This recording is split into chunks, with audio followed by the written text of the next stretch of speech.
Regarding tomorrow, Martha, for the celebratory family introductions, let's have French food, shall we? I'll make all the arrangements for it. It will be a delightful meal for everyone. Oh, Brandy. Well, that's incredibly kind of you. Truly, it should be us preparing everything. We should be hosting this momentous occasion, ensuring everything is perfect. It's quite all right, Martha. Please don't worry about it. You're elderly, and I'll make all the necessary reservations. Our homes are conveniently close, so it's no trouble at all for me to handle the details. It's the least I can do. Your thoughtfulness is deeply appreciated. We are truly grateful for your generosity and consideration.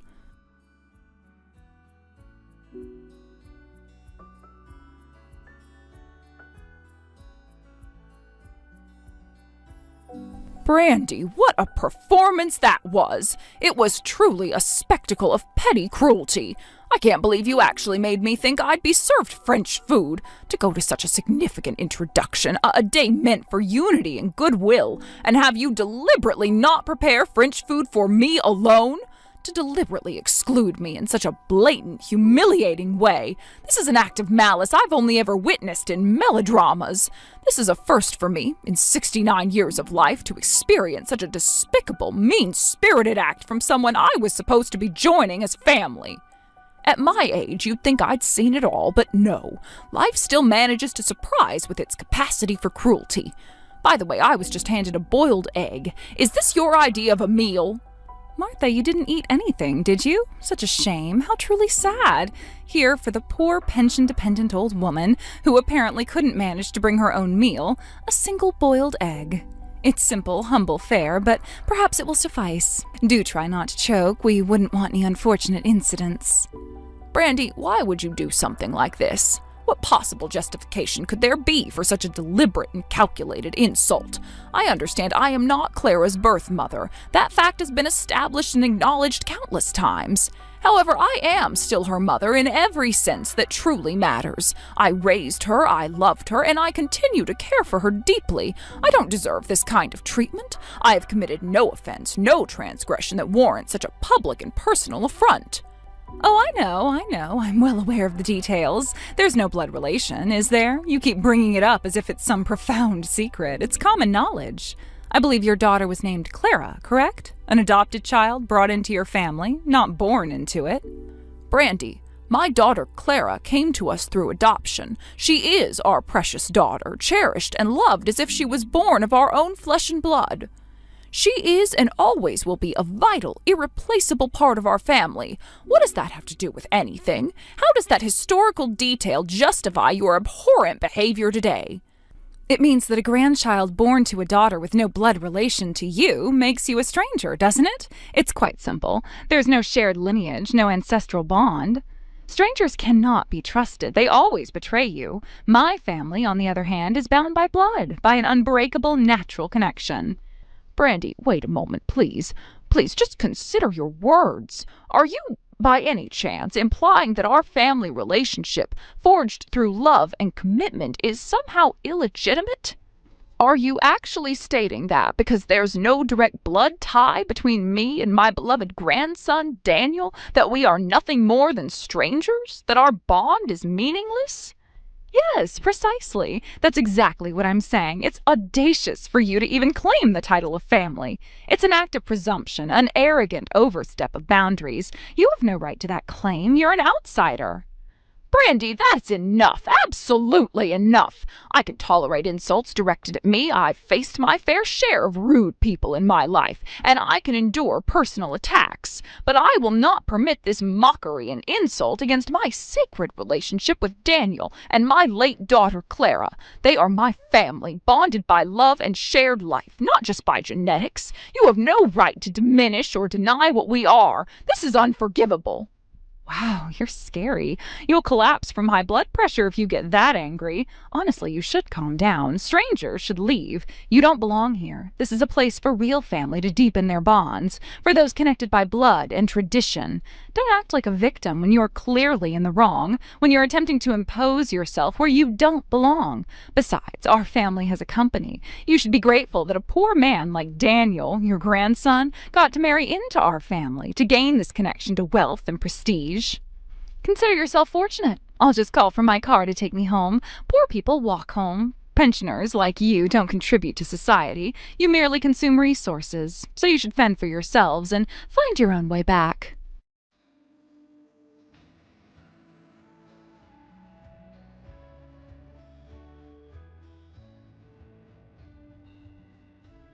Grandma, are you okay? What happened back there? I never in my wildest dreams thought Brandy would be so cruel, so utterly despicable. I'm so sorry you had to experience that. Daniel, I'm sorry. I truly am. I should have endured it. I should have bitten my tongue and tolerated her insults, no matter how venomous. I ruined the introduction, didn't I? I allowed her to provoke me, and now this important event, meant to solidify your future, has been tainted. Grandma, you did nothing wrong. Absolutely nothing. You stood up for yourself. For us.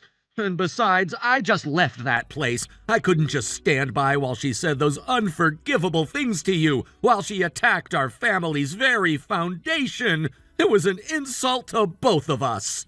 No matter what anyone says, no matter what twisted definition of family they try to impose, you are my grandmother. You've always been there for me, always loved me unconditionally. I won't let them deny that bond. They have no right to diminish what we are to each other. Oh, right, Grandma, you haven't eaten anything, have you? You must be starving after that ordeal. I'll go buy your favorite blueberry muffins from the bakery on Willow Street. Let's find a quiet place and we can eat them together. My treat.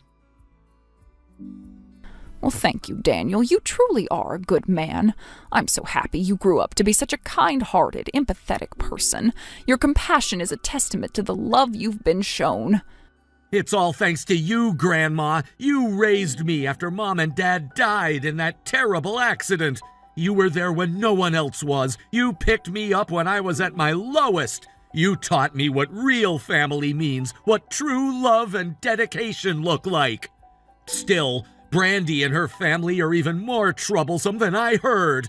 Maya always spoke about her mother's strictness and obsession with family lineage, but I never imagined it would manifest in such an overtly hostile and ill-mannered way. They seem completely devoid of common sense, of basic human decency. Well, that much was obvious. People with such warped perspectives are truly difficult to deal with. Maya always hinted at their extreme views on family, at their almost suffocating possessiveness. Of course, everyone has their own values, their own belief about what constitutes a family, but denying other forms of family, dismissing bonds of love and shared life simply because they lack a biological link is unforgivable. It's a narrow-minded and deeply hurtful perspective. Yes, I agree completely. I can't let what they did to you go unpunished. You're like a parent to me, Grandma. You've been my unwavering pillar of support. I can't stand by while you're disrespected like this. Daniel, your words alone make me happy. Knowing you feel that way is truly a blessing. But please don't push yourself too hard. Don't let their ugliness consume you. It's not worth sacrificing your own peace of mind for their malice. Oh, don't be silly, Grandma. Push myself. I'm angry too. How could I not be? My blood is boiling. I'm not gonna stay silent. This isn't just about me. It's about our family, about upholding the respect you deserve. That's my grandson. You're right. You're absolutely right. I, too, am incensed. I can't stand by and let them get away with this. All right, Daniel, let's both do what we can, without overdoing it. We must be strategic, not reckless. Agreed. That's the spirit. Let's make them regret denying our family. Let's show them the true strength of bonds forged by love and commitment, not just by genetics.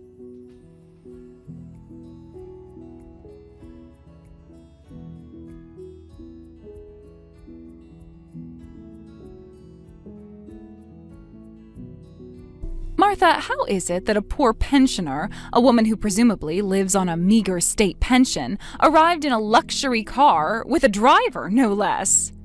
It makes no sense. It defies all logic. She's supposed to be a nobody, an insignificant old woman.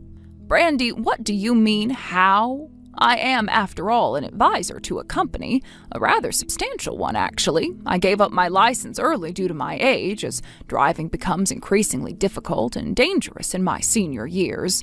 So I found it prudent to hire a driver. It's simply a matter of practical convenience and safety.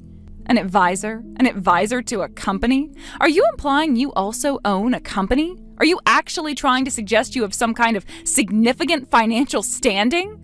Yes, that's correct. I do.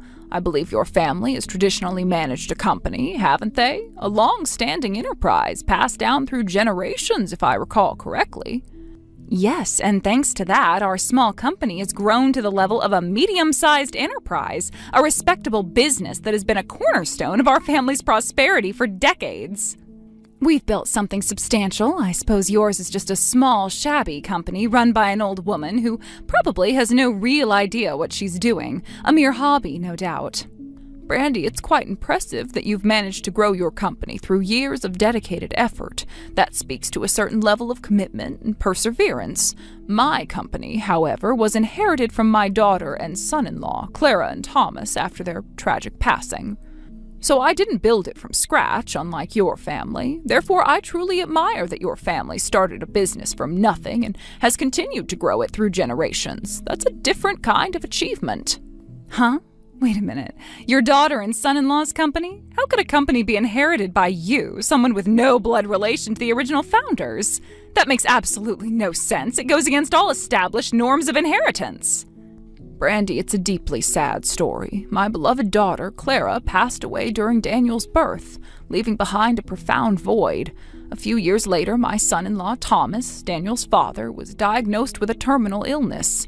He knew his time was limited. He left a will, clearly and unambiguously bequeathing the company to me.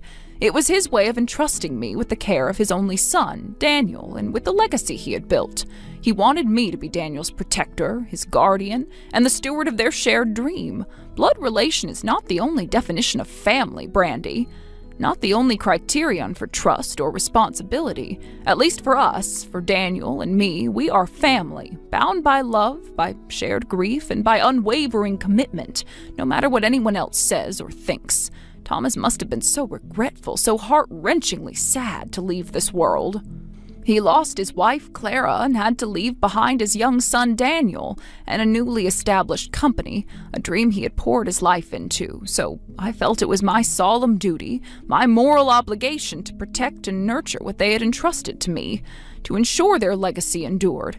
And by the way, you assumed my company was small, perhaps even insignificant, but in terms of scale, it's actually a large corporation with several successful branches. Don't underestimate me, Brandy. Your assumptions are woefully inaccurate. There's no way that's true. You're lying. Even if you did somehow inherit it, how could you possibly run a company without any business knowledge? Without a lifetime of experience in the industry? It's absurd. You must be completely inept.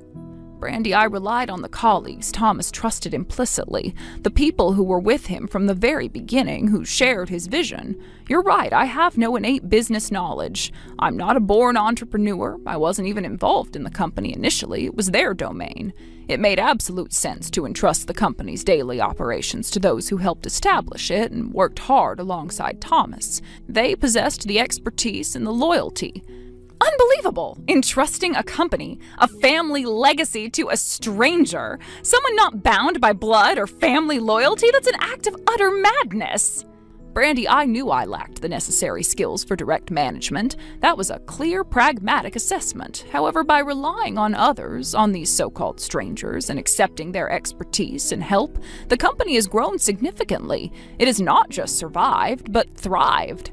You, on the other hand, talk about family business, but it sounds like you only trust your own blood, your own narrow circle, and you never allowed outsiders to bring new perspectives or innovative ideas into your company. Isn't that precisely why there's such a vast difference in scale between our companies now? Because one embraced change and external talent while the other stifled it? Shut up, just shut up. We have history, a long, proud history, and if only we had enough capital, the company would have done well. It's all about the money.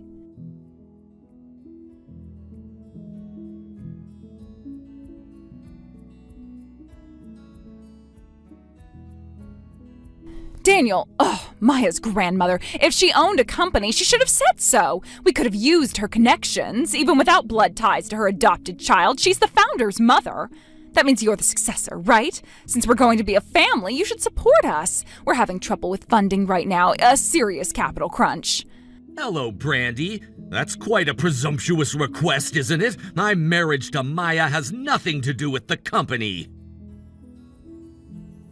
My daughter is part of the company, so her husband naturally is too. It's only natural to support your own family, isn't it? To back those who are connected to you by blood and by business. This is how things are done. Brandy, that's a rather peculiar line of reasoning. Frankly, it's insane. Why would I support you? You denied and insulted my cherished grandmother, the woman who practically raised me. You called her a stranger. You tried to humiliate her. Grandmother? I've never met your grandmother. I don't know what you're talking about. What insult are you talking about, Daniel? I'm completely unaware. Brandy, I see. So you genuinely deny any form of family outside of blood relations, do you? You truly believe that love, care, and commitment count for nothing if there's no genetic link?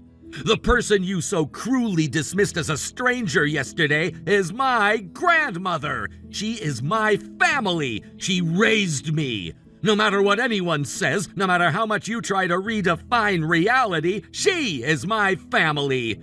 In a way, she's like a parent to me, a profound and loving influence in my life. Wait, what are you talking about? Your parents are deceased, aren't they? I am aware of that. What are you implying about parent figures? What exactly are you trying to say? You truly are impossible to reason with. This conversation is utterly pointless. Listen very carefully. The people you call strangers, the people you denigrate and try to cast out, are my family. My grandmother was old and frail, but she always made the effort to come to my school events and parent-teacher conferences. She'd apologize, saying, "I'm sorry for embarrassing you with my wrinkled old face," but she always said she wanted to see me grow up. She wanted to witness every milestone, to be a part of my life. She's completely different from you, completely. You wouldn't understand. Of course she's different. I value family. My family, not strangers. If a stranger showed up at the school event, an outsider attempting to infiltrate my family's private life, I'd throw them out. I'd have them removed. Don't compare me to someone who pretends to be family when they're not. Don't you dare put me in the same category as that woman. Brandy, you're right. My apologies. It was disrespectful of me to even make the comparison. My grandmother didn't cry in front of me even when my grandfather died. She always thought only of me, protecting me, cushioning me from grief. She's a strong, selfless, kind person. It was an insult to her to compare her to someone like you who thinks only of themselves. What? Are you insulting me, your mother-in-law? You are being impertinent and disrespectful. Brandy, I'm not insulting you. I'm merely stating a truth. I just think you're impossible to reason with, that's all. You operate on a completely different moral compass. What a rude person. How can my daughter, my own flesh and blood, even consider marrying someone like this? She clearly has no taste. Well, it doesn't matter if you have money, if you're so successful. Hurry up and support us. Transfer the funds. That's all I want from you. That's the only value you bring to this arrangement. I told you before, didn't I? I won't support you. Not after what you said and did. And now, as of this moment, you and I are strangers. Our connection, if there ever truly was one, is severed. No, we're not strangers. We're getting married. My daughter and your money are still connected to me.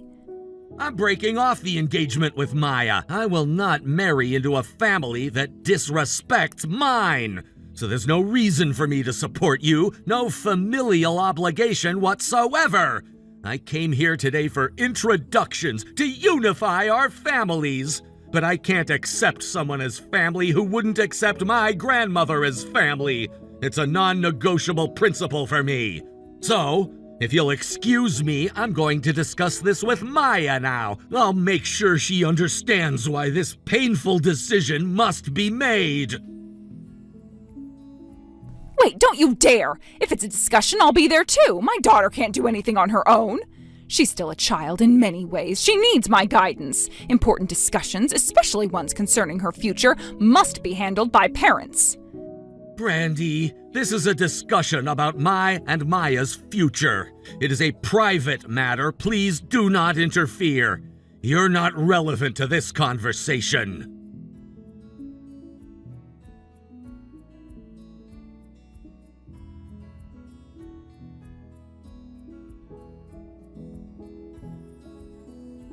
Daniel, I can't reach my daughter, Maya. She hasn't come home for days. She's not answering her phone. Has she gone to your place? Is she with you?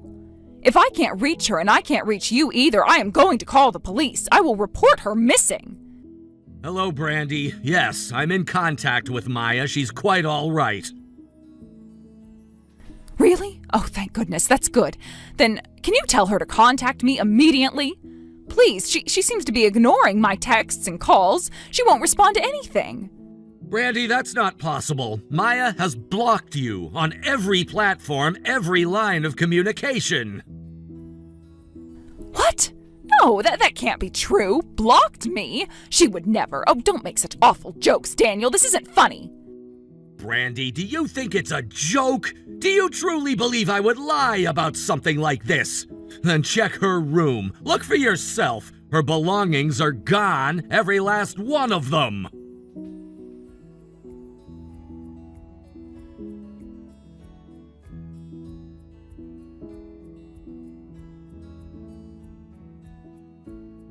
Daniel, her room is empty, completely empty. It's like she vanished. What in the world is going on? What does this mean?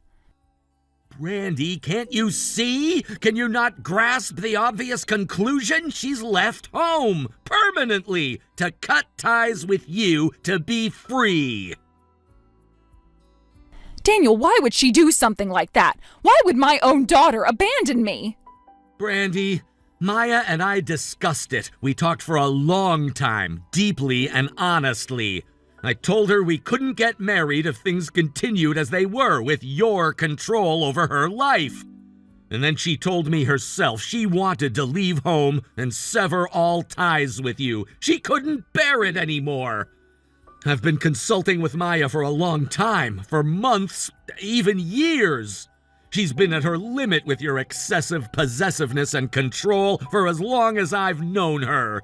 Maya has been suffering in silence, Brandy, for a very, very long time. Daniel, what? Possessiveness? Oh, don't be so dramatic. That's an absurd accusation. Of course, as a parent, I might have been a little overprotective, yes, but that's natural. It's a mother's instinct. Brandy, overprotective? Is that truly what you call it? Are you referring to setting an adult woman's curfew at 6 p.m. and hitting her and locking her up if she's even a second late? Is that your definition of protection? Or are you referring to forcing her to transfer 90% of her salary to you, depriving her of any financial freedom, any autonomy, and preventing her from becoming independent? Is that what you call overprotective? We've been dating since college, Brandy, for years. The only reason our marriage was delayed is because she was struggling with the abnormality of her own family, with the constant suffocating fear of your reactions, your punishments. She couldn't break free. That's why she chose to cut ties with you. She chose freedom and her own future over your toxic control. Daniel, my daughter would never betray me. Not my Maya. That's impossible. Family doesn't betray each other. They are bound by an unbreakable bond. You must have incited her. You filled her head with lies. Give me back my daughter. Bring her home. Brandy, family doesn't betray each other only holds true if there's immense, unconditional love from parent to child. A deep, nurturing, self-sacrificing love. You didn't give her proper love, not in the way she needed it. You gave her control, not freedom. You gave her fear, not security. You gave her suffocation, not growth. That's why she felt betrayed, and that's why she finally acted. There's no blood relation in the world that can mend a relationship broken by a lack of genuine love and respect. Rather, Brandy, as a parent, shouldn't you be happy that your child is becoming independent? Forging her own path, building her own life? Since you can't even do that, since you cannot rejoice in her autonomy, your parent-child relationship is clearly broken. It was broken long before today. Daniel, shut up. Just shut up. I don't want to hear it. Good for nothing. Get lost. I didn't ask for a lecture. Just let me talk to her. If we talk, if I can reason with her, she'll understand. She'll come back. Brandy, talk? You mean threaten, don't you? You mean intimidate her, coerce her, manipulate her back into your control. I will never let you meet her. Not now, not ever. I will protect the woman I love. I will protect Maya from you, always.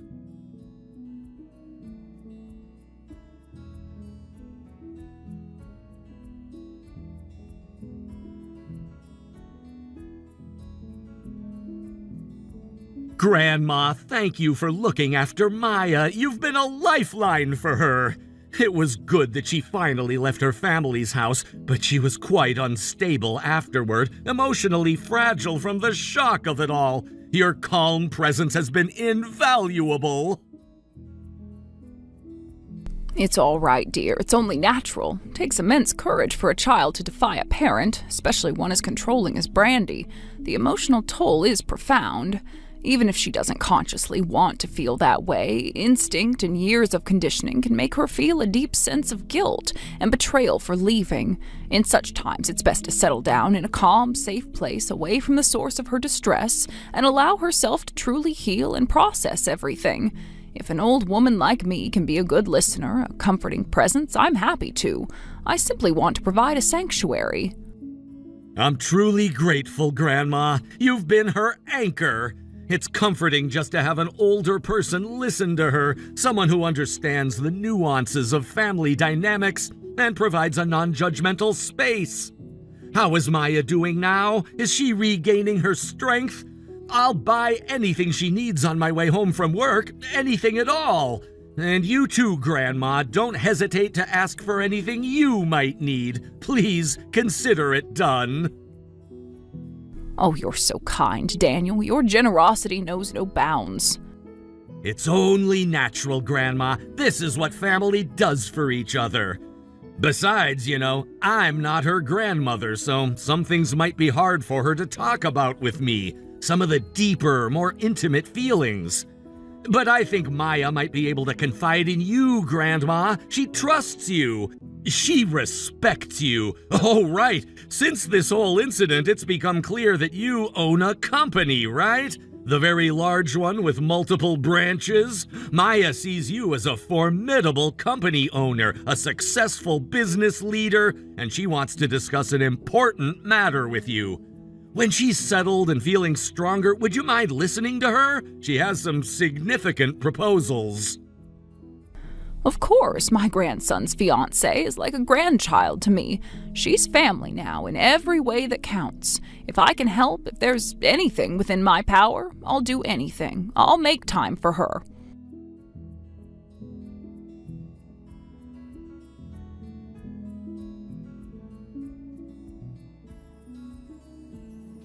What is this? You want to make my company a subsidiary? How dare you make such a brazen, insulting proposal? You, an old woman who corrupted someone else's daughter, who stole my Maya from me. You have no right.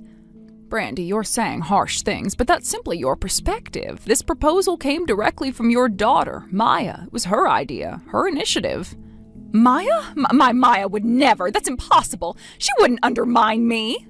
Brandy, Maya handles the company's accounting, doesn't she? So she's intimately aware of the company's true financial situation. She's seen the numbers, the projections, the impending disaster. I understand your company has been in a severe slump for several years, Brandy. The financial reports I've seen are dire. Maya, unlike you, deeply cares for the employees, even those not related by blood. She recognizes their loyalty, their dedication, their families. She said if the company goes bankrupt, if it collapses under your mismanagement, the employees will be left stranded, jobless, without recourse. That's why she came to me, why she bowed her head and asked me to save the company, to save their livelihoods. She's truly admirable, Brandy. She has the makings of a true manager, a compassionate leader. As her grandmother, I felt compelled to act when she humbled herself like that, for the sake of those innocent employees. That's why I've made this proposal. It's a rescue, not a hostile takeover. Oh, don't be ridiculous. An outsider, someone with no blood connection to our legacy, interfering in my company's management? This is an insult. It's a blatant power grab. I am not taking help from strangers. I refuse. Brandy, you're quite quick to say that, considering you were persistently asking my grandson, Daniel, for financial support. That support, which you so eagerly sought, would have come directly from my company. It seems your aversion to stranger help is rather selective, wouldn't you say? It only applies when you're not the one in need. So you're saying this is about your petty pride, isn't it, Brandy? You don't like the idea of me, an outsider, being above you, being in a position of power over your family. That's all this is. And frankly, it's truly sad for the innocent employees who get caught up in such meaningless pride. Maya specifically asked me to protect the employees, to ensure their welfare, so I intend to do what is necessary to honor that request. My employees are my employees. They belong to me. You're not going to do anything to them. You will not interfere with my business.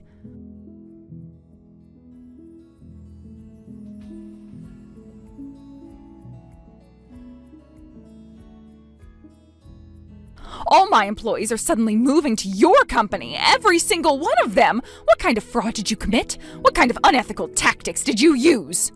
Brandy, there was no fraud, no unethical tactics whatsoever.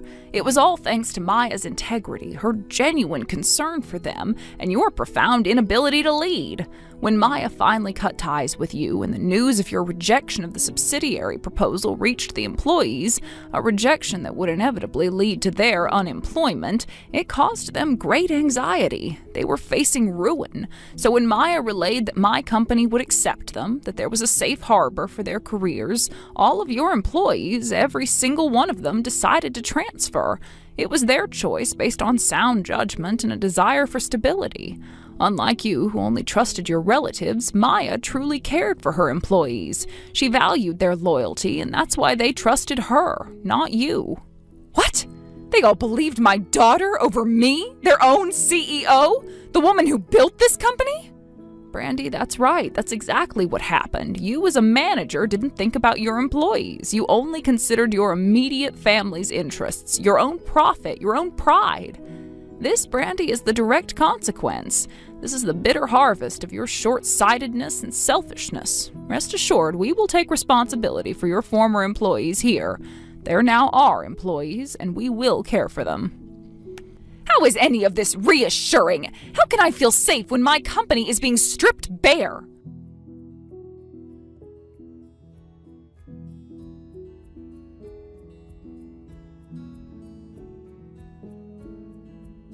My company is going to collapse. It is on the verge of ruin. People I hire quit after just a few days, and operations have completely stopped. I can't run the company anymore. It's impossible. Give me back my employees, please. My family and I worked so hard for this company. It's our legacy. I can't let it go under. I simply can't. Brandy, if people you hire quit after just a few days, that says a lot about you and your management, doesn't it? It reflects directly on your leadership style, or rather your lack thereof. Some of the employees we accepted from your company were even experiencing severe stress-related health issues due to your toxic work environment. A company that treats its employees as disposable, that works them to the bone without care or respect, should collapse quickly. It's a natural, inevitable consequence. What choice did I have? Anyone outside the family betrays you. They're all untrustworthy.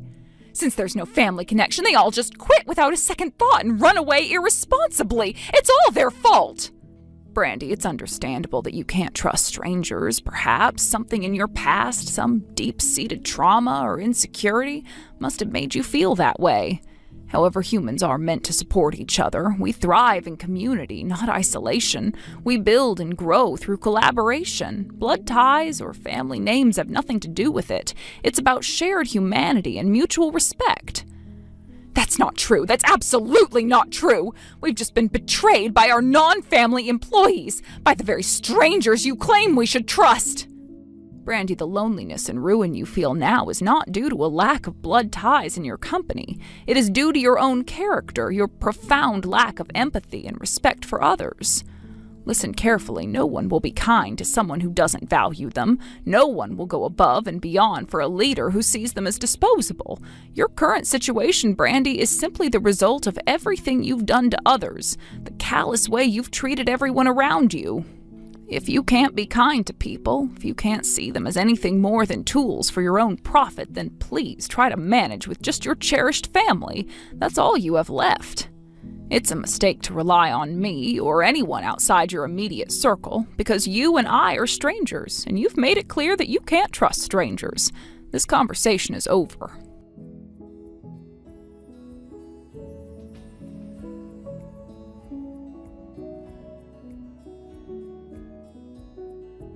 Brandy's company spiraled further into decline, with virtually no staff and those she managed to hire quitting within days due to the toxic work environment and her increasingly erratic behavior. It became impossible to conduct any meaningful business. Despite taking out desperate loans in a futile attempt to keep it afloat, profitability never returned. The company, the very symbol of the family she so fiercely protected, eventually collapsed into bankruptcy. Brandy, who had stubbornly insisted that only blood relations could be trusted, ultimately lost the company her daughter and lineage had purportedly protected for generations. She was left with nothing but crippling debt. To compound her misery, the entire fiasco was laid squarely at her feet. The widespread knowledge of her malicious behavior towards Daniel and her own daughter Maya, coupled with the dramatic exodus of her employees, led to her becoming a pariah within her own extended family. She was summarily kicked out of the family business, now ruined, and her husband, having endured enough public humiliation and financial strain, filed for divorce. Brandy, who had so proudly proclaimed the supremacy of blood, was left utterly and completely alone, a literal stranger to herself and everyone else. She became quite literally a solitary figure in the world. Meanwhile, life for Daniel, Maya, and me flourished. I had the immense joy and privilege of witnessing my grandson Daniel's wedding, a beautiful ceremony held at a charming country estate. Watching the radiant couple surrounded by genuine well-wishers and becoming a true family in every sense of the word filled me with an overwhelming sense of happiness and peace. It was a stark contrast to the ugliness we had endured. I know rationally that my time left on this earth is not boundless. I am elderly, and I accept the natural course of life. However, I am determined to spend the remaining precious years of this life living fully, being a beacon of love and support for Daniel and Maya, and ensuring they know what true family means. I want to be a living testament to the enduring power of compassion and unconditional love. I want to live my remaining days in a way that allows me to finally join my beloved husband in happiness and contentment, knowing I have lived a life true to my principles and fulfilled my purpose. I can finally see the beautiful future that was always meant for my family. Thank you for watching. If you liked this video, please give it a thumbs up and don't forget to subscribe to see more content like this. Hey Sally, are you there? I was just curious, are you really thinking of coming to our wedding? I mean, are you really actually serious about that? Because I just want you to know that our wedding is going to be something really, really huge. I mean, it is going to be the talk of the town for the next decade at least. Hey there, Brenda. Glad to hear that you really haven't changed at all, have you? But I guess at least that means you must be doing well. And hopefully all of your preparations for your big wedding back are proceeding smoothly as well. Either way, I wish you the best of luck. And besides, I think you are right about everyone really looking forward to it. I just can't wait to be there and get to celebrate with you all. Did you even read the message that I sent you, Sally? I mean, really, sometimes you can be just so silly. In case you didn't notice, I was asking you a question, remember? So don't you try and sneak out of answering it just because you know what's about to come next. Now I asked you a question and you need to answer it.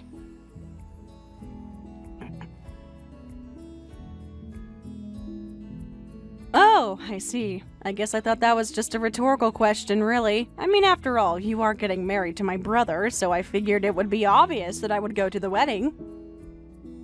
I didn't think that you were actually confirming to check if I was or wasn't actually going to be at your wedding. But like I said, it's my older brother's wedding, so it's just kind of natural that I would be there anyways, right? After all, it's not like him and I are fighting right now or have any bad blood between the two of us or anything like that. You really have some nerve, do you know that? You keep calling him your big brother and keep referring to him so casually. Well, let me remind you, Missy, that your brother happens to be on the state legislature, so how about you start showing some respect?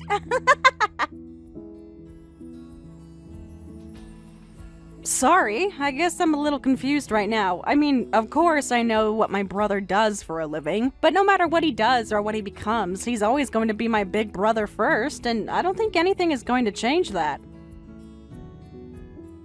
Oh man, you really are just pathetic, do you know that? What, do you have a thing for your brother or something like that? Man, you're such a weirdo. Honestly, sometimes I really just can't help but pity you. Do you know what I mean? After all, you love your big brother so much, and yet at the end of the day, he chose me over you.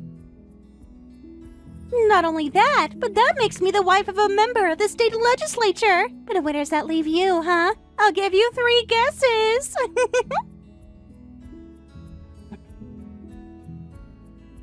Oh man, you really are just too easy to pick on sometimes, do you know that? You really need to not make yourself such a target. Brenda, I am sorry, but I think you have the completely wrong idea about the relationship that my brother and I have with each other.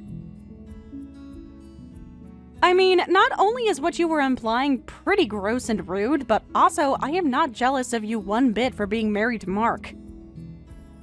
If anything, I am glad that he was able to find someone that he wanted to spend the rest of his life with and who makes him happy. I really don't understand why you need to be so confrontational or aggressive towards me when it comes to talking about Mark. So if you're asking me a question, that's the question I have for you.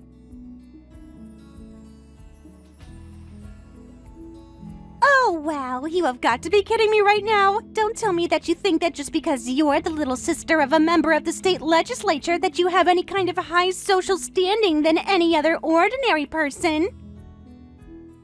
I am so sorry to have to be the one to break this to you, Sally, but the fact of that matter is that privilege is solely reserved for his wife, me, and not his little sister, you. Of course, I suppose that you think that you can just look down on me all you like just because you're a little older than me, isn't that right? I'm really sorry that I'm making you feel that way, but I just want to make it clear that I'm really not trying to take any kind of tone with you at all. I'm just responding to all of the things that you've been implying about my brother and I, and well... Look, Brenda, you're about to marry Mark, and we're all about to be one big family, so maybe we should just try and get along. What? You think we're all about to be one big happy family or something? Oh, please, that has got to be some kind of joke.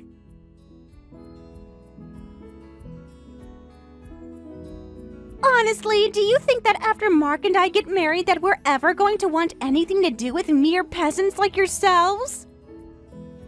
I'm sorry, but the simple truth is that we are on completely different levels. We occupy completely different worlds, and that is something that you should never, ever forget.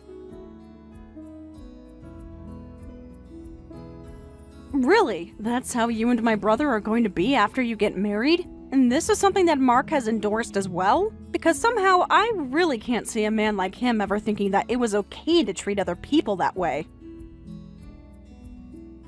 Well, I guess that just goes to show how little you know about how your brother and I when we get together. Besides, as his fiancé, I have the right to speak for the both of us with anything that I say.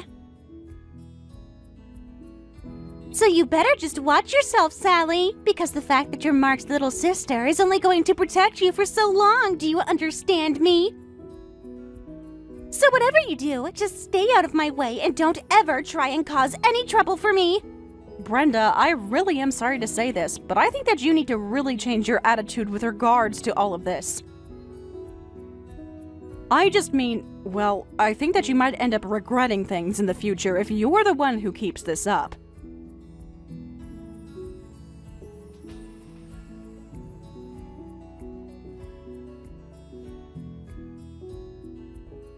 Hey Mark, are you there? I was just wondering if you had a moment to text with me really quick. The thing is that with the wedding coming up and all, Mom and I just wanted to make sure that things were all right between you and Brenda. Hey there, sis. Of course, I always have time to chat with you. And thank you so much for asking about us, but we're actually doing just fine. Nothing to worry about at all. I know that Brenda can sometimes get a little bit ahead of herself, but I think we need to remember that she's still quite young. I mean, I know it's kind of the elephant in the room, but I'm in my 40s and she's still in her 20s, so... Well, I guess I can understand why everyone might be concerned about us. Hold on a second, Brenda is still in her 20s? I thought that she already turned 30, right? But anyways, I don't think it's Brenda's age that has people so concerned about you two getting together. I think the thing that is really making people worried about the two of you is the sense that Brenda is kind of controlling over you. Oh, well, I guess I can sort of understand how people might be able to see our situation in that light. I mean, I think we can all agree that Brenda is, if anything, headstrong and always likes to have her way. But I mean, you know, you have a political career, Mark. Are you really sure that she's the right choice for you to marry? I just thought you might be a little bit more worried about what people around you, your constituents, thought. We're not trying to dictate your love life or anything like that at all, but I just wanted to let you know that you have people who are worried for you. Well, I really appreciate that you're saying that to me, sis. And I also know that you're just saying this because you care about me, but I think it's just that Brenda is a little clumsy with her words is all. I really understand where you and others are coming from, but I also want you to know that I've thought about those concerns and still want to be with her. So thank you so much for wanting to look out for me. I really can't express enough how much it means to me. But, well... Did you know that Brenda is an only child? She doesn't have siblings or anything. So I think that sometimes it's easy for her to get a little jealous or protective over things or people that she sees as her own. But you know, as many problems as that can cause, I also think that it makes her really sweet and caring and willing to stand up for herself. I don't want to force you two to do anything either, but it would really just make me so happy if the two of you could get along better. Oh, Mark, you really are a good man, do you know that? And if you're saying all of this, then I'll do my best to set my worries aside, but... I just thought you should know that I was planning on bringing my husband to your wedding as well, so I hope that's okay. Oh, you mean Bill was able to get time off to attend the wedding? Well, I have to imagine with how busy he is that can't have been easy for him, so please tell him thanks for doing that.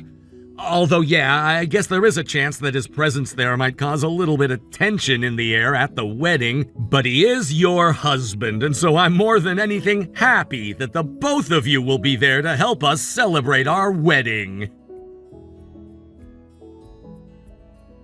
Got it. Thank you so much for understanding, Mark. You really are the best. I'll let Bill know what you said. I just hope that we're all able to forget about all of these worries and stuff for at least a single day so that we can give you the wedding you deserve.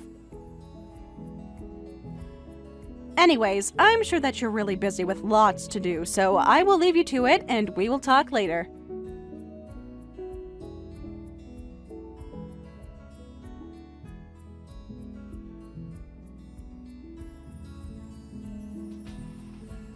Oh my gosh, I really just cannot believe what I am seeing right now. I mean, did you seriously decide to show your face at my wedding? What is the matter with you? I thought I told you that Mark and I want nothing to do with a couple of poor losers like you and your husband. You don't belong here. Poor losers. Brenda, I know it's your wedding, but we are your guests here, and I really don't think that is any way to treat us.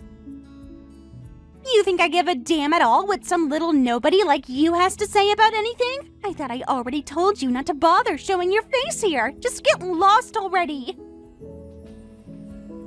Brenda, come on. You can't be serious about this. I mean, I am the sister of the groom, for crying out loud.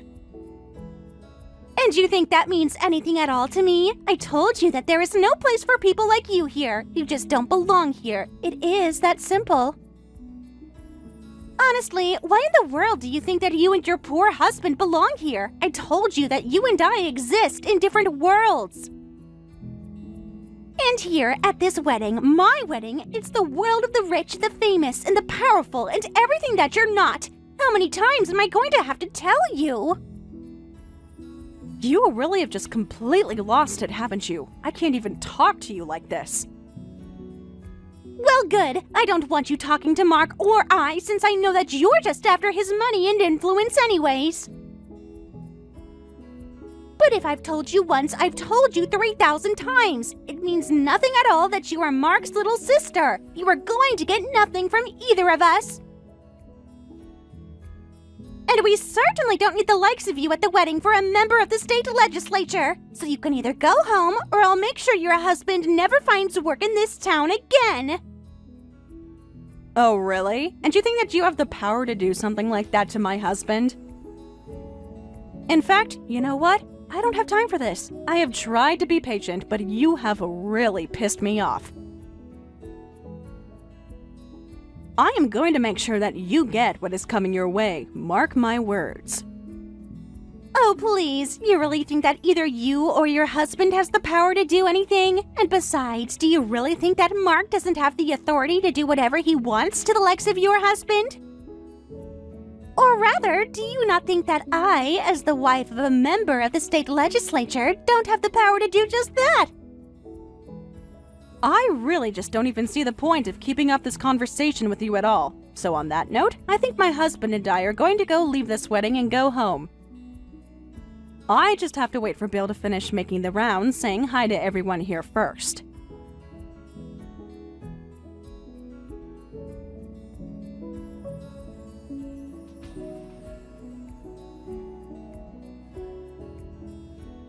Sally, you have some serious explaining to do. I want answers and I want them now. You tell me why in the world all 500 of my wedding guests are showing that much respect to your husband.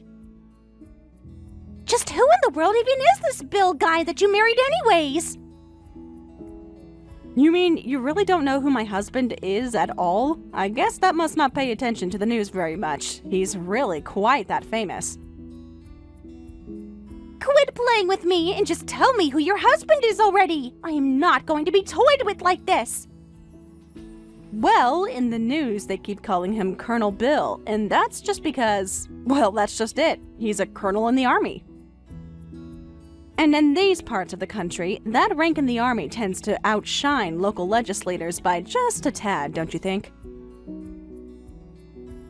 And moreover, with the way that you were saying all those horrible things about how my husband and I are peasants and poor and all that, well, I guess you really didn't know, given just how surprised you are about all of this. Although I suppose that just can't be helped at all. Although I think the real people who were surprised were your family and friends here, who apparently had idea that kind of awful person that you really are. In fact, I've heard most of them whispering about if you're all right in the head, and asking what's the matter with you that you would try and act that way towards a service member. So you're saying that's why the mood at my wedding has just totally changed after you guys left? You know, we were really hoping that everyone was going to stay at this wedding until the very end, but... We were hoping to at least rent the space for another 2 more hours, but after your guys left, everyone started sneaking out, and now there's practically nobody here. The wedding was over before it even had a chance to begin. This was supposed to be my perfect day. I had dreamed about it and planned for it for all this time, and now you've gone and ruined it. Even Mark is just furious with them. I don't think I've ever seen him this upset with anyone before. Not only that, but my parents also got so furious with me that I actually had to go run away and hide in the bridal changing room. That's where I'm texting you from right now, actually. So I want you to explain this all from the very start. What in the world did you say to make everyone just abandon me and turn their back like this? You have to tell me what's really going on here. Well, before I do any of that, I think I should let you know that Mark is actually here with my husband and I. He came over to apologize profusely to Bill. Wait, what? What do you mean Mark is there right with you guys because he went over to apologize to Bill? Why in the world would he go and do that? He didn't do anything, and he shouldn't have to lower himself like that. You really just still don't get it at all, do you? You treated my husband as if he were some kind of lowly worm who you could just say whatever you wanted to about. Do you not remember all the horrible messages that you sent to me? And who cares if my brother is in the state legislature? Who really cares about what someone's class or position in society is? The whole reason why my brother wanted to become a lawmaker was to serve his community and give everyone in our town a chance at success and a happy life. I told you before, but my brother would never say the things that you say about other people. Honestly, I can't believe myself that you went and did all of this. I would think that getting married to someone like my brother that you would know to show a little more tact, especially when you're out in public. But now you've gone and affected my brother's reputation as well with your ridiculous actions. So of course he has to try and fix the mess that you've created for him. I mean, really, do you not understand what it means to be married to someone in politics? Everyone is watching your every move. You can't just act however you want or as if you're better than everyone else. You have a responsibility to the community to be responsive and respectful. But to me, it's clear that that was never an intention you had when it came to marrying Mark. Speaking of Mark, more than any of the people that you may have insulted today, I think it is fair to say that the one person who might actually suffer any consequences for what you have done would be my brother. You can't talk to me like this! I mean, I had no idea who you or your husband really were. You have to know that had I known the truth, I would have never, ever, ever, ever acted in the way that I did towards you guys. You know that, right?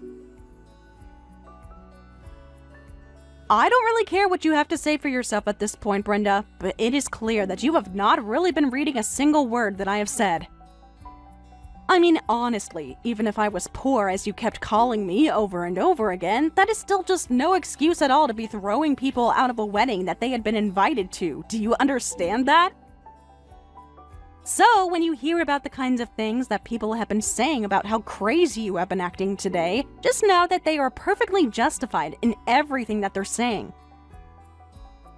But more than anyone else, I just feel really, really bad for my brother. I mean, really, to have to deal with and clean up after such a messy woman such as yourself. You can't talk to me like that! I mean, don't you have any sympathy for me at all? Just think of the shock that I'm in right now! I haven't done anything wrong at all, surely even you can see that! Sure, I may have lost my temper just a little bit with you and your husband, but I really think that this is just taking things too far. I don't think I did anything at all to deserve you treating me like this. Well then, I think that you really need to reflect more on your actions if that is really how you feel about how things are turning out for you right now. Although, no matter how much you sit and reflect on the way that you treated Bill and I, the fact of the matter is that nothing you can do or say can ever take back those actions. You know that, right? So, even if we're feeling some kind of regret for your actions, which it seems like you only are to the extent that it affects you, it's still too late to fix any of this.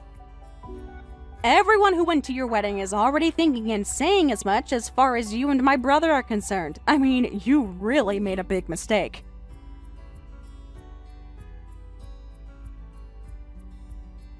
What do you mean? I don't understand why you keep bringing your brother into this. You keep saying that the things that I did are going to affect him the most, but that still doesn't make any sense to me at all. How could any of this affect Mark? Explain it to me right now. Wow, I really just don't even know what to say to that all right now. I mean, did you even once stop and think about what it would really be like to marry someone involved in politics, especially at the local level? Obviously, you were enthralled by the power and the prestige that you thought was going to come by marrying my brother. But it is so obvious to me that you never once spent any time thinking about the responsibilities that would also come with that.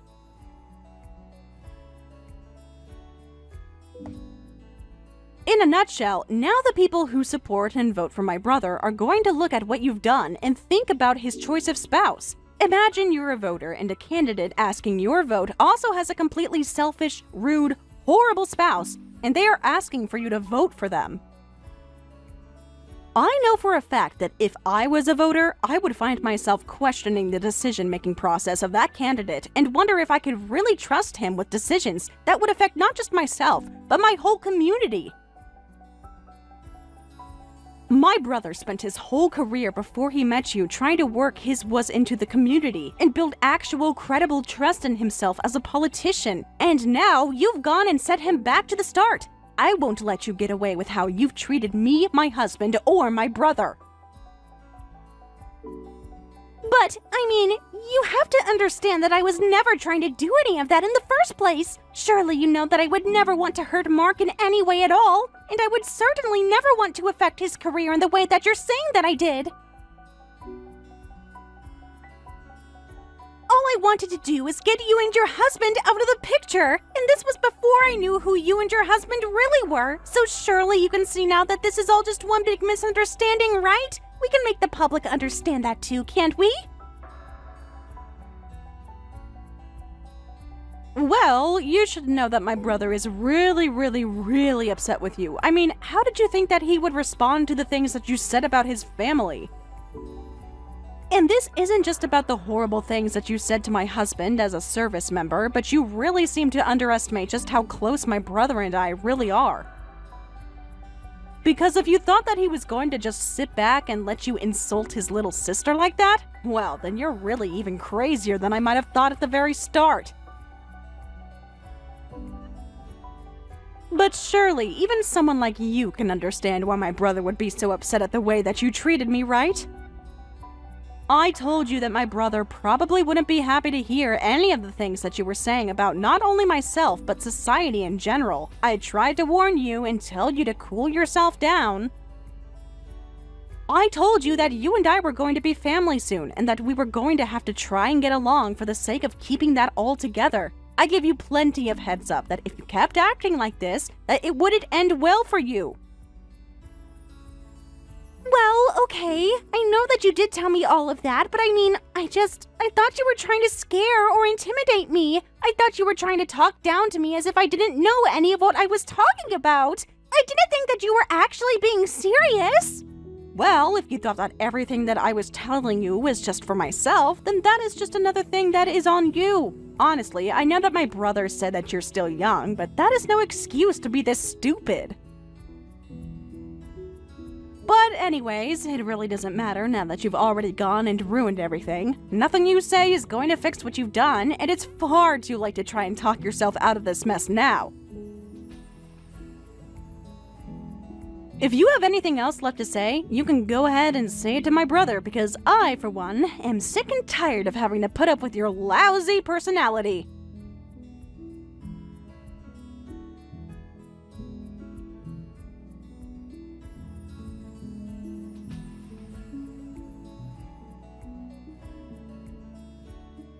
Hey, Sally, I just really wanted to extend my apologies to both you and Bill again.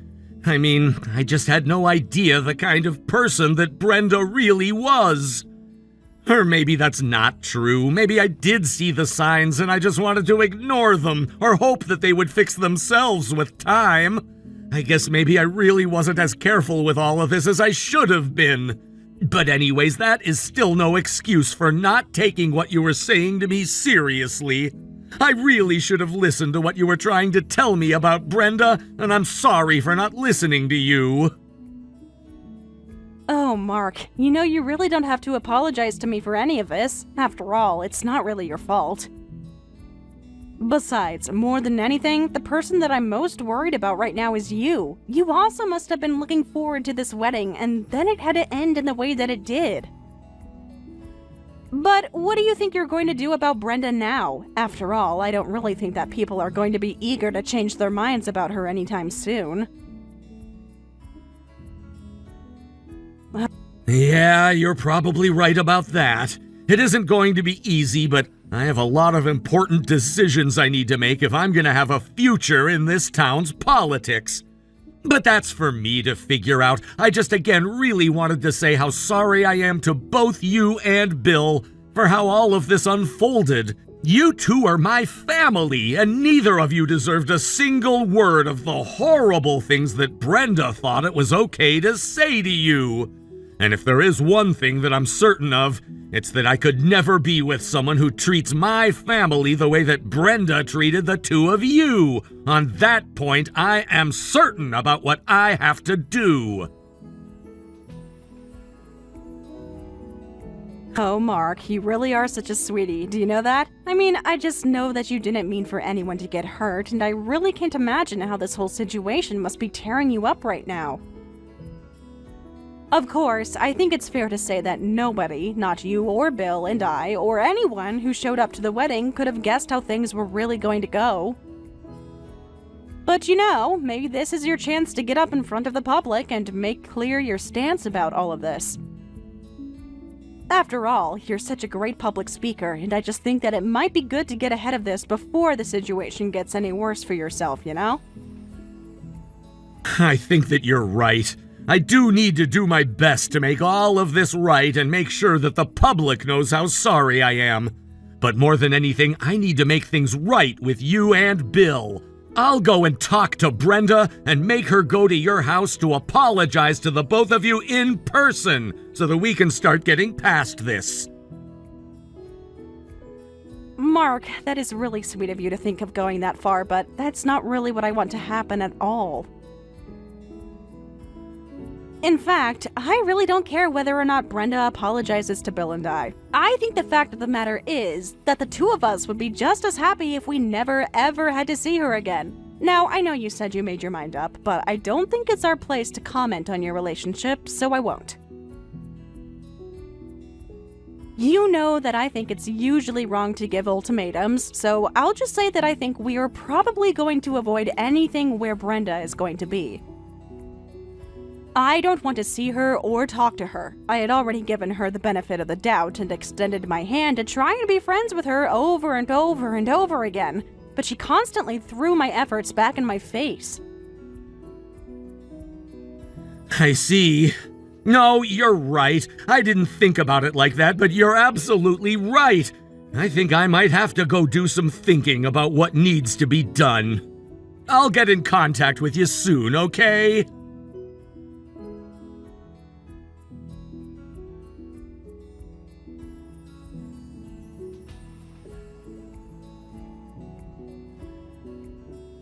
After that, my brother did get in contact with me again. He called to tell me that he had spoken with Brenda and that he was going to get a divorce with her. He told me that he couldn't stand the thought of being with someone who treated his family so poorly. I told him that I completely respected his decision and that I hoped he was making the right one. Then I briefly muted the call and screamed out in joy that Mark had made the right call. Later in the call, Mark told me that he was going to suspend his campaign for the next election cycle so that he could think about his actions and how he can regain the trust of the community. As for Bill and I, well, we were just too happy to hear the good news that Brenda was no longer going to be part of our lives. I actually got a text from Brenda later where she tried to beg me to change Mark's mind about the divorce, but I just blocked her number. In the end, although I was the one being insulted, it was my brother who had to face the consequences of his wife's actions. I just hope he's more careful with who he trusts in the future. Thank you for watching. If you liked this video, please give it a thumbs up, and don't forget to subscribe to see more content like this. Hey Todd, are you there? I just wanted to say that I can't believe that tomorrow is our actual wedding day. I mean, this really is just incredible. I didn't think this day would ever come. Do you know around what time you're going to be arriving at the venue? Hey there, Julie. It's nice to hear from you. Yeah, I was thinking of getting there a little early so that I could supervise with the setup and help out with it if the need arises. You know how much there is with these weddings, right? I mean, you spend so much time trying to set things up months and months prior, and then it turns out that so much of what actually needs to be done can only be done on the day of, right?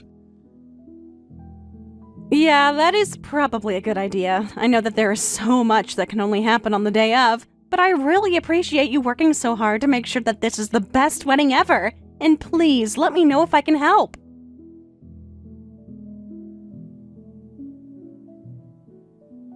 And can I just say that I am so happy to have a man like you in my life? I really appreciate how proactive you've been about all this. I can't believe you and I are actually going to be getting married so soon.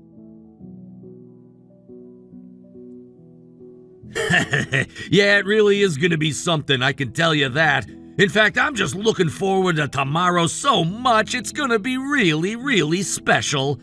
Anyways, I still have some things that I need to take care of here, so I'll probably get back to work just so things are all set up and ready to go for tomorrow. And besides, it's bad luck for us to interact with each other too much before the big day.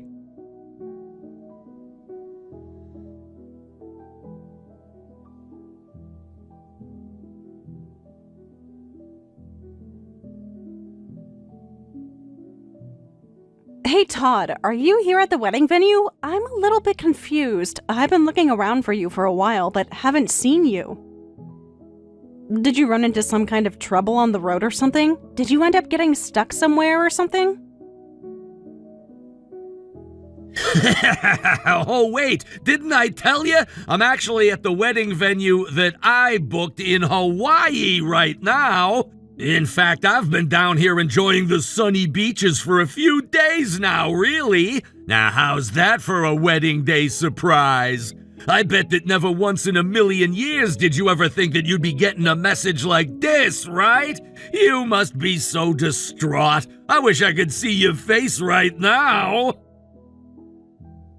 Wait a second, what? What do you mean you're in Hawaii right now? And why are you talking about a venue there? I didn't know anything about this at all. Oh, oops! Don't tell me I forgot to tell you about my slight change of plans. Well, I guess the present is as good as any time. The fact of the matter is that I think we're just gonna have to cancel our wedding. Excuse me? What are you talking about? Why should we have to go and do something like that? This doesn't make any sense at all. Please, Todd, I understand that a wedding can also be really stressful and scary, but I don't think jokes like this are the way to go about it. Whatever you're feeling right now, can you please just talk honestly to me about what's going on? I am sure that you and I can work through this, whatever it is.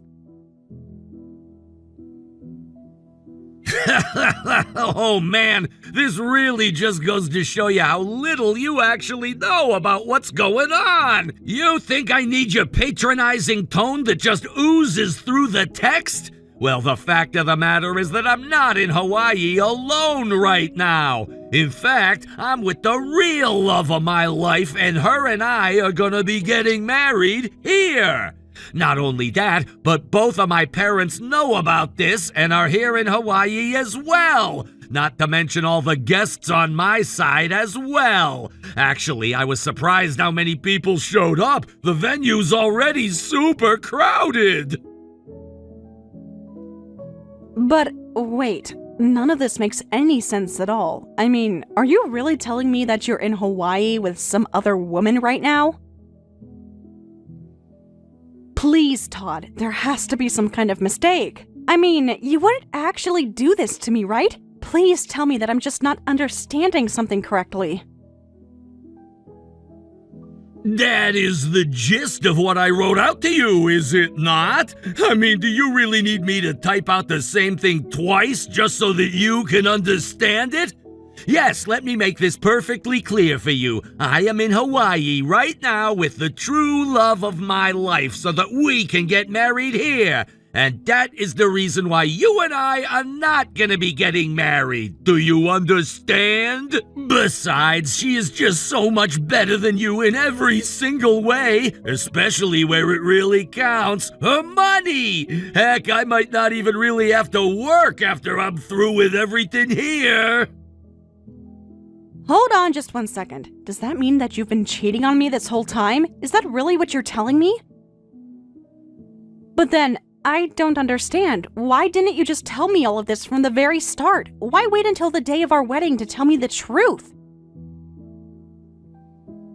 I mean, I just really can't understand how you could do this to me. How could you plan to get married to another woman on the same day that you and I were supposed to be getting married? Explain yourself! Oh, come on. Do you really think I was going to be getting married to a woman who barely has time for anything besides work? And you're always bragging about what you do, too. Are you kidding me? You think that I brag about what I do for a living? And besides, the only time that I really get busy with work is during our busiest season. And you do the same thing when your company gets busy, too. It's all you talk about, and you're hardly ever home. Oh, great, here we go again. You always have to do this. You always have to try and drag me down to your level and try to spin things against me. Let's face the facts. I'm a man, and that means I really shouldn't be with a woman who puts her job so far ahead of her marriage. So it's clear that the only way I was ever going to be happy was to leave you for another woman, and that's exactly what I'm doing. I am going to marry this woman who is the woman of my dreams, and we are going to raise a family together, and she's going to do all of the housework. In fact, maybe you could learn a thing or two from her. I don't believe this. I mean, I guess I just had no idea that you had such a negative opinion of me. I mean, I don't even know what to say. I put so much trust into you, and I thought that you were the one, and now you're treating me like this, and I have no idea how to even react at this point. You know, I was ready to spend the rest of my life with you. You were going to be the only person that I ever had eyes for, and now I just don't know what to think. That's rich. Did you really think that you and I would ever really stand a chance of staying together for that long? You must really be crazy if you thought that was ever going to work out. You must just think that everyone in the world is supposed to bend over and do whatever it is that you tell them to do, huh? I don't know what else to say right now, but you have completely destroyed any trust and affection that I ever had for you. I just want you to know that I will remember this, and you are going to pay for what you've done.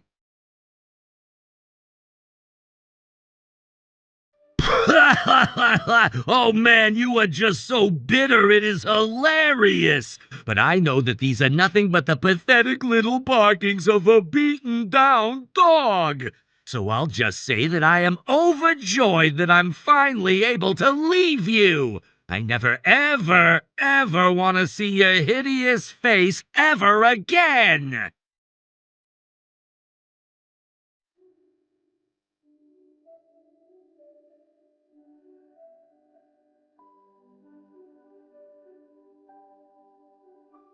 Hello, Julie. How are you feeling today? I hope that you're feeling at least a bit better now, but I suppose I should know better than to say something like that. I just want you to know that we are all very sad to hear about what happened and about the changes to the wedding plan.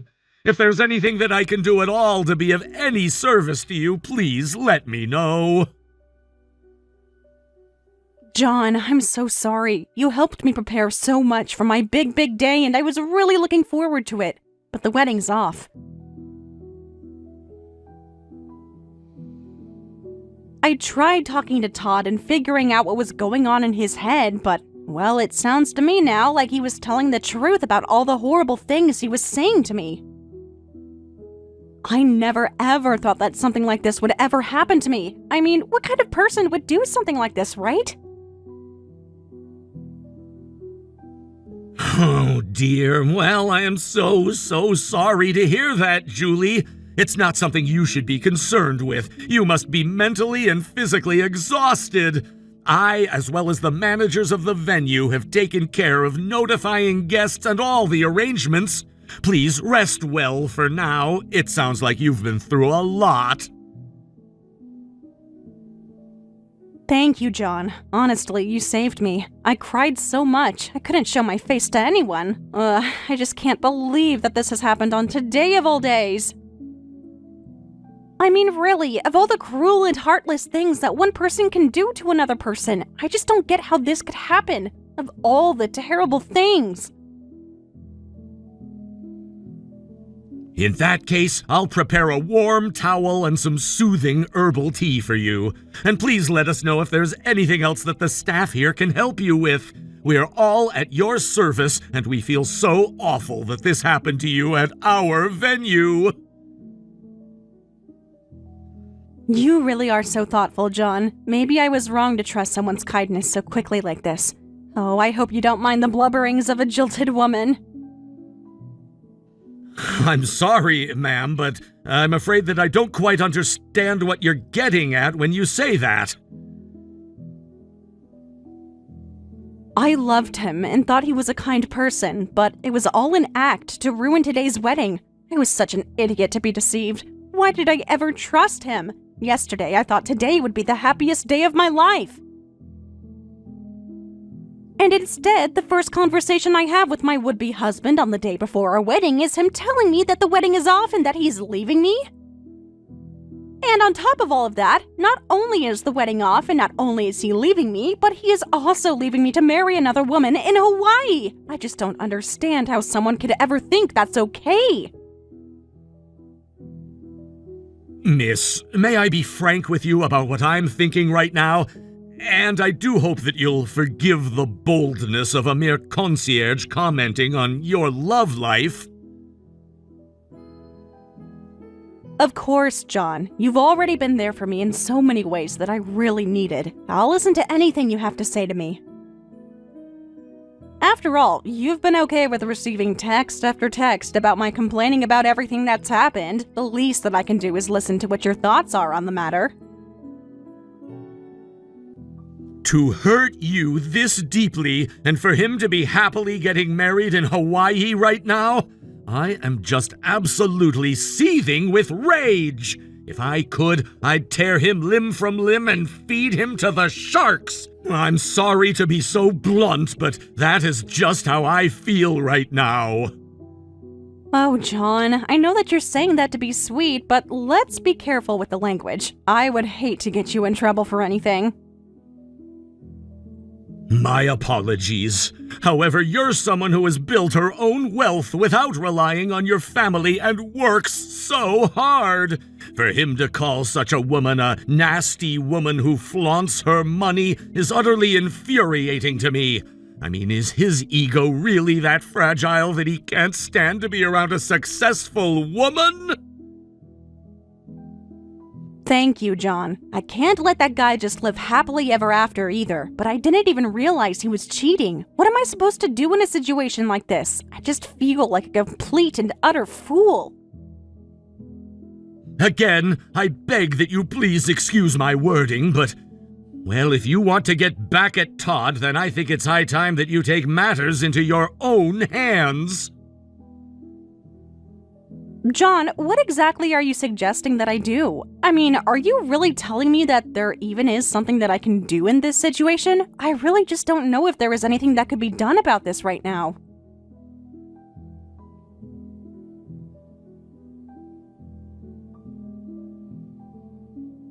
Really, just think about what it would even be like to try and do something about what Todd had done to me. Not only did he already tell me that the wedding is off, but he's going to be getting married to someone else and in a completely different state that is half an ocean away.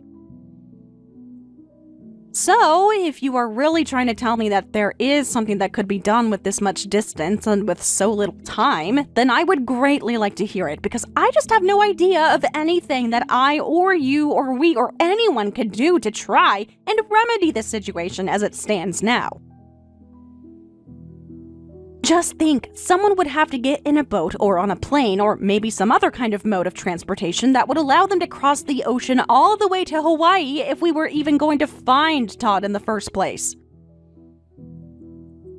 And on top of that, even though it might look small on a map, Hawaii is a really big place to get around once you consider all the island hopping and tiny little spaces it has. He didn't even tell me where in Hawaii he was right now, so he could literally be anywhere and we would have no idea. And then maybe, even if we went there, by the time he even did find where he was getting married, he and his new wife might have already gone back home. But I think more important than any of the reasons that I've given above, it would just be so difficult to do anything to try and fix what Todd has done, since we just don't really have proof that any of what he said is true. So, if you really are suggesting that there is something that could be done, then I am all ears, but I really don't think anything is going to work at this point. Certainly, we may not have concrete evidence right now, and it's uncertain if we can deliver a proper punishment. However, if you don't act, you can't do anything. That much is certain, isn't it? If you don't mind me saying all of this, that is. That's true, isn't it? You're right. If I just keep moping around like this, he'll only get to enjoy his happiness more. I can't let that happen. Why should I let this little snake get away with what he did to me?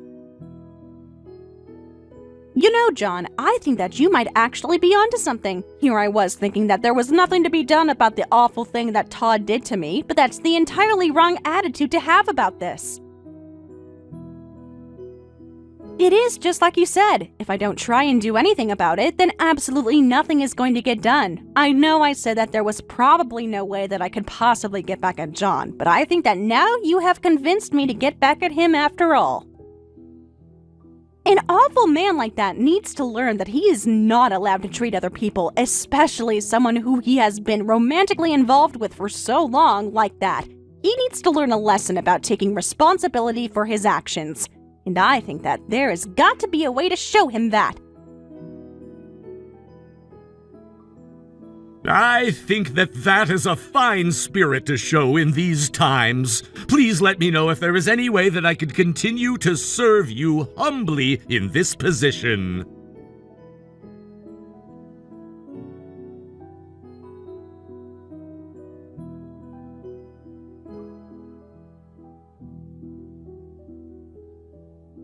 Oh man, the wedding was a huge success! The photos turned out great, right? I even shared a few with you since you helped out.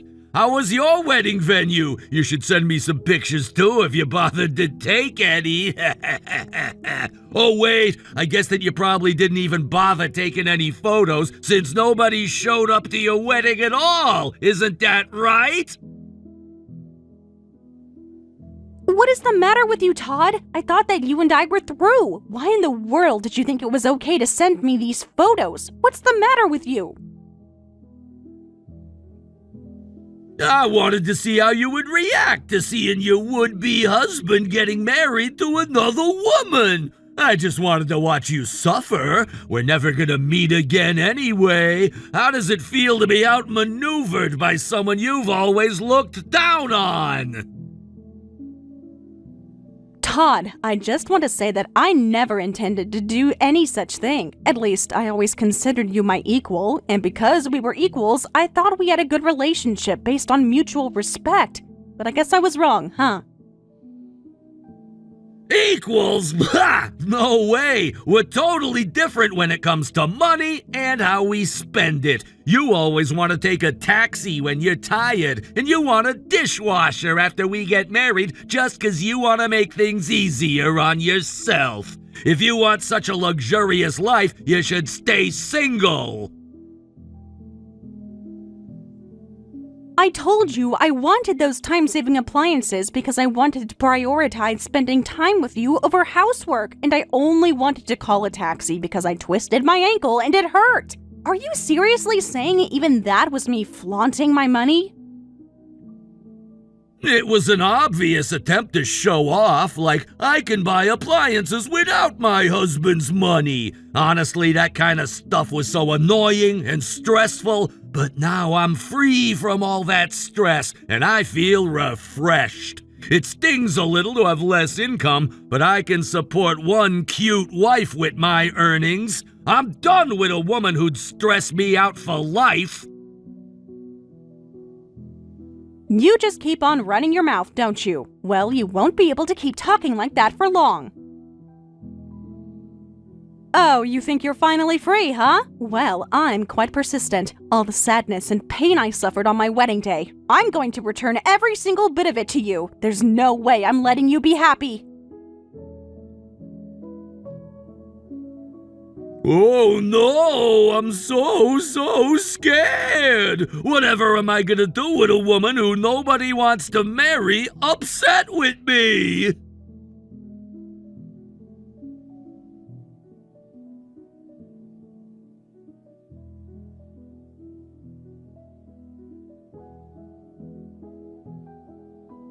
Hey! What is the matter with you? Don't send weird stuff to my parents' house. Because I don't know your current address, anything addressed to you has to go to your parents' house. Anyway, did you read the documents? Why in the world are you even trying to get in contact with me, huh? Don't you realize that you and I are through? I guess I didn't make it clear enough the last time, but the wedding is done and over and our wedding never even happened. So quit trying to remind me of it as if that's ever gonna make me want to get back together with you, because it is not. Do you understand me? I want you to leave me alone forever. I had my fun with you, but now it's high time that you just leave me alone and go live out the rest of your sad, lonely life. I did read the documents, but if you really thought that I wasn't going to reach out to your parents or try and get in contact with you through them, then you are dead wrong. I mean, really, did you think I was going to let you treat me the way that you did and get away with it? What the hell is this? Why do I have to pay the entire wedding cost? I wasn't even at the wedding, and you went through with it alone, so you should be the one paying. Do you really think that you can just run out and leave me at the altar on the day before our wedding and think that you can just wipe your hands and be done with it? The wedding cancellation was all your fault, and I am not going to sit here and take this.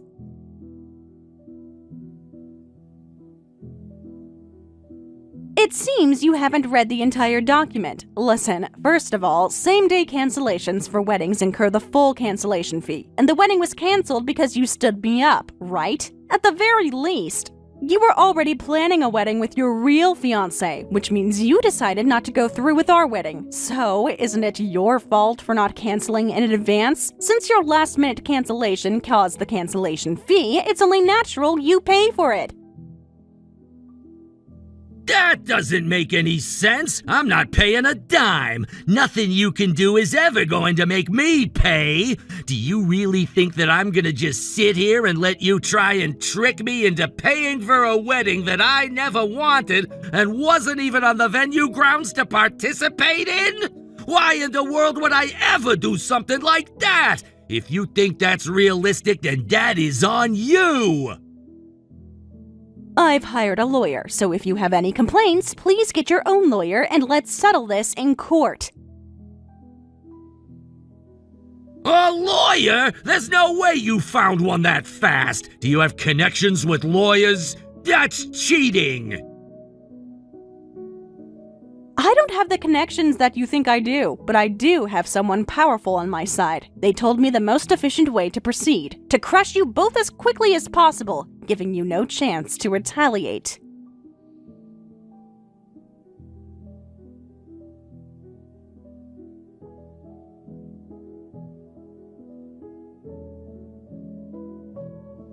You! How dare you contact my company! Because of you, I got yelled at terribly at work, and I'm suspended. Why would the higher-ups at my company listen to your complaints? Well, they actually witnessed your last-minute cancellation firsthand. Oh, you didn't check my guest list, did you? Among the guests I invited this time was your company's president. Wait a second. You actually invited the president of a company that I work for to our wedding? Why would you do that? Because my parents' company is a client of your employer, my parents have been doing business with them. And more than that, they're major clients who have a good relationship. So my parents invited the president. So, even if I hadn't complained, they would have found out about this whole situation anyway. What the hell? If you were inviting the president, you should have told me! I did tell you! You just ignored it because you were planning to ditch the wedding, weren't you? Because of you, there are rumors at work. They're saying I canceled a wedding and then married another woman after cheating. People are talking behind my back and gossiping wherever I go. But now, everyone is starting to learn the truth about the real kind of person that you are. Well, you need to do something to fix this right now! Don't you realize that I can't make money if I can't go to work? Fix this right now! You wish! You'll be lucky if this only ends as a suspension.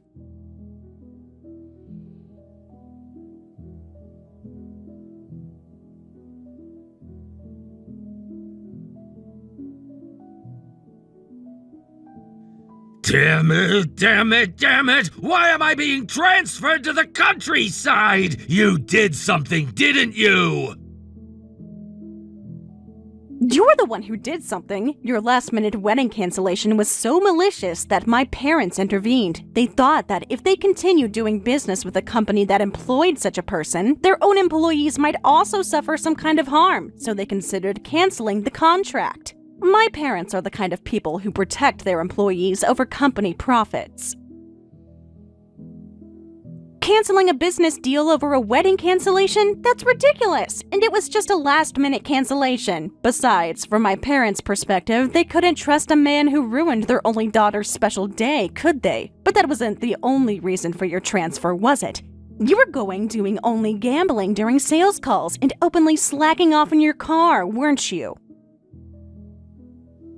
Wait, what? How did you know that? I thought I hid that I was doing that so well! I also sent a detailed report with photos to your company, so perhaps your transfer was decided based on that, along with the wedding incident. And your new assignment is to a super rural area where buses only run a few times a day, right? Your salary has been drastically cut too. You won't be able to support your wife like this. But, wait a second! How did you figure all of this out?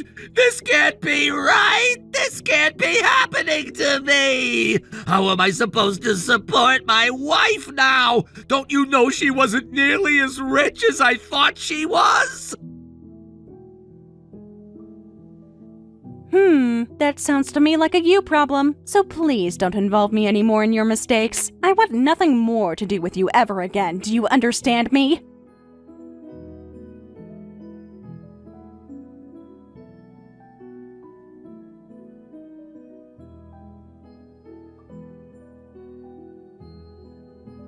John, it worked out somehow. Honestly, his fiancé's family seemed very strict, and when I went to talk to them, they didn't really listen at first, so I'm surprised things moved forward like this.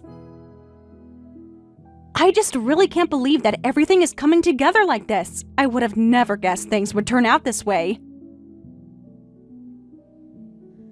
Well, I am just so sure that you were able to convince them after you told about the horrible way that Todd treated you. Do you really think that could be it? Somehow, I'm just really not sure if that was enough. Yes, indeed. That's why they looked at the evidence I provided. Actually, after you spoke with them, I also went to them with some evidence and spoke directly. At first, I didn't feel much progress either, but when I showed them a certain video, their hearts changed. Hold on a second, a video? What video might this be? I guess it must have something to do with the day of the wedding that never was. Yes, a guest had just so happened to have recorded video of you apologizing alone at the wedding venue in front of the guests. They captured it as evidence to use later, seeing how awful the situation was. Some of the guests had even gone through divorces, so they must have known that the video would come in handy for you. And just to be sure of things, I moved around to all the guests, collected their videos, and compiled them into one cohesive video to show them. John, I don't understand. You did all of this for me? I really just don't know what to say at all right now. This much is only natural. Seeing your tears, they must have understood what their daughter had done. I'm relieved that they took action like this, so I really don't think that I should be taking all of the credit right now. After all, I just helped provide them with all the information that they might need to make an informed decision. I really just can't thank you enough for all that you've done for me and helping me out with this, John. I mean, really, well, if it weren't for you, I would probably still be a helpless, blubbering, depressed mess. No, I did nothing. What moved the other party this time was unmistakably your feelings, miss. I merely conveyed them. If it weren't for your actions, I might have been turned away at the door. I've never seen someone who works for a hotel go so far above and beyond what could have ever been expected of them.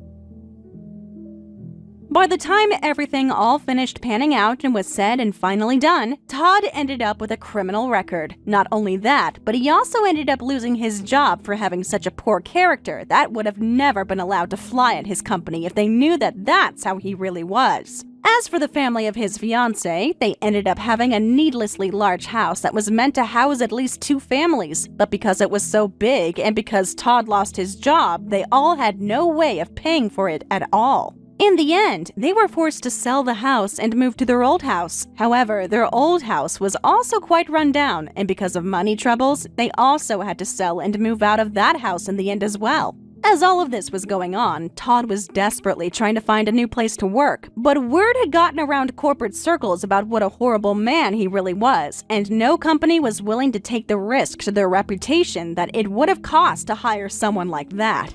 The last thing I heard about Todd was that he was working as a clerk in a grocery store and earning even less than the pensions of his wife's family. Apparently, after a few months of trying to live like that, his wife's parents finally insisted that she leave Todd and move into a small apartment with them so that the 3 of them could try and restart their lives and recover from the damage that Todd caused them all. As for me, I am just so grateful that I had met someone like John at the hotel where we were meant to have our wedding. If it weren't for his stoic attitude and encouragement to stand up for myself, then I might have never had the guts to try and go after John. I really do not know how someone like me could ever repay the kindness of someone who worked so hard to do so much for me, especially when it really wasn't needed of him at all. I tried speaking to him about it once. I visited the hotel a while after I had heard about what had happened to Todd. I actually hadn't really been in contact with John too much since he helped me out way back then. But I thought that I at least owed him some closure about everything that had happened since then. I told him that I just felt horrible because after finally being able to make sure that Todd got what he deserved, I just felt like I had no way at all to ever be able to repay back someone like John for all the help and encouragement that he offered me in that trying time. I asked John if there was anything at all that I could possibly do to show my gratitude for all of this kindness and all the services that he performed for me, and he only told me that he hoped that I would have a happy life and that he wished me all of the best luck in the future when it came to finding another partner. So I suppose that from now, if I want to try and do my best to live right not only by John, my savior in all of this, but also myself, I will have to take care of myself and be more careful about who I trust with my heart. I know that the path to recovery won't be easy, but John has shown me that with a little spirit and creativity, anything that I thought was impossible can be possible. So from now on, I am going to try and take more care of myself and focus on self-improvement. I am in no rush to get into another serious relationship after all that I've been through, and I frankly think that is the best call for myself. I know that the path to the future will be tricky, but it is going to work out in the end. After my talk with John, he even gave me his phone number and told me that if I ever needed someone to speak to again, that he would only be a phone call away. I really have to say that I have never known anyone so dedicated to their job that they would offer so much to someone who they only just met, but maybe that just goes to show that it's always important to keep an open mind and trust in people when they prove through their actions that they really mean what they say about you. Thank you for watching. If you liked this video, please give it a thumbs up and don't forget to subscribe to see more content like this.